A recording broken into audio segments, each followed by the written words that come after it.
We're looking at the 8,000 pound inner and outer bearings for 8K trailer axles. You have your inner bearing right here. It's the 25580 and it is 1 3/4 inch inner diameter.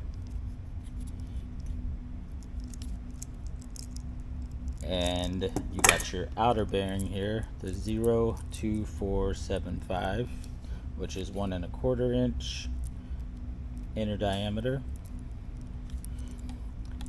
And these are going to be the replacement bearings you need for pretty much all 8,000 pound axles. If it's a Dexter axle, if it's a Lippert axle, Rockwell American, a Carter axle, or one of those many other brands out there. A true 8,000 pound axle is going to have the 02475 and the 25580 bearing in it. It's always good to have extra bearings. You can buy these online at TrailerPartsUnlimited.com or give us a call at 844-898-8687 or stop by our store here in Huntsville, Texas. Thank you.